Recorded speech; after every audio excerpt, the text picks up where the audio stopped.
Após um dia de intensa articulação e uma convocação às pressas da Comissão de Constituição e Justiça, senadores rejeitaram o projeto que modifica a lei eleitoral e aprovaram a regulamentação do fundo partidário usado para o financiamento de campanha.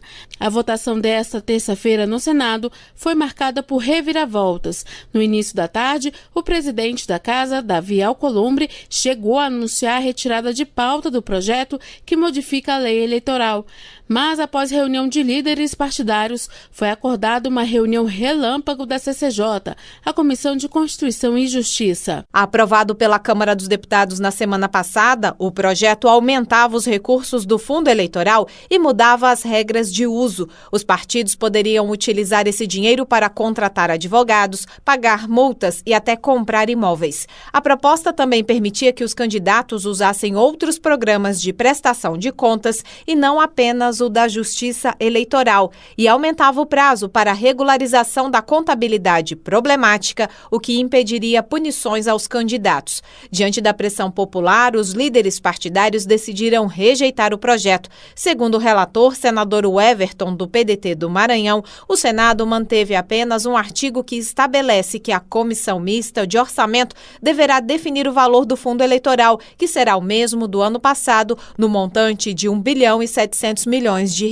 O Senado, haja visto a regra da anualidade não prejudicar as eleições de 2020, o Senado decidiu adiar todas as discussões referentes à lei eleitoral e à lei partidária, rejeitando todos os artigos que vieram para cá, mantendo apenas o fundo de financiamento eleitoral. Ponto. O restante será discutido em outra oportunidade. O senador Humberto Costa, do PT de Pernambuco, criticou a rejeição do projeto ao destacar que algumas inovações sugeridas pelos deputados atualizariam a legislação vigente. Esse projeto tinha imperfeições, elas poderiam ser aprimoradas, mas o que aconteceu é que as coisas boas desse projeto, como por exemplo, o partido que quiser recebe, o que não quiser deixa esse recurso para o orçamento da União. Isso caiu. A possibilidade do retorno dos programas eleitorais partidários que existiam anteriormente e que caiu na legislação passada. Eles derrubaram agora essa possibilidade.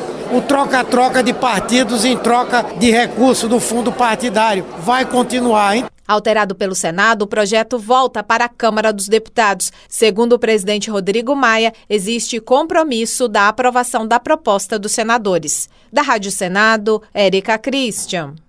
Senadores rejeitaram o projeto de lei da Câmara quase em sua totalidade, com exceção do fundo partidário. Sem a regulamentação, as eleições municipais poderiam ficar comprometidas, pois hoje empresas privadas estão proibidas de financiar campanhas. O relator da proposta, o senador Everton, do PDT, admitiu que havia problemas no texto, mas, segundo ele, esses problemas poderiam ter sido ajustados. Na avaliação do senador, a repercussão negativa foi fruto de uma desinformação em relação ao projeto e uma criminalização da atividade política no país.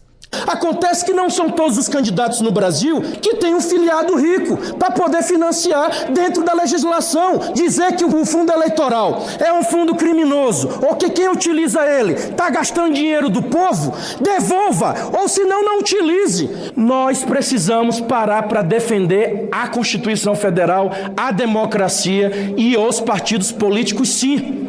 Não existe outra forma de organização. O texto garante para a campanha eleitoral de 2020 cerca de R$ 1,7 bilhão de recursos do fundo partidário, o chamado Fundão. Com isso, as eleições de 2020 terão o mesmo montante das eleições de 2018.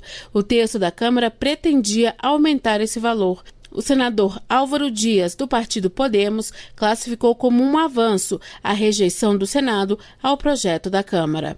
A credibilidade dos partidos políticos está no chão e um projeto dessa natureza contribuiria para aprofundar o desgaste. O texto que veio da Câmara flexibilizava as regras eleitorais e partidárias. Um dos itens mais criticados é o que elimina a padronização das prestações de contas dos partidos. Outro ponto era a permissão para que advogados e contadores que prestam serviços para afiliados sejam pagos com verba partidária. Para valer no próximo ano, a nova lei precisa ser aprovada e sancionada um ano antes das eleições, ou seja, até o dia 3 de outubro. Da Rádio Nacional em Brasília, Cariane Costa.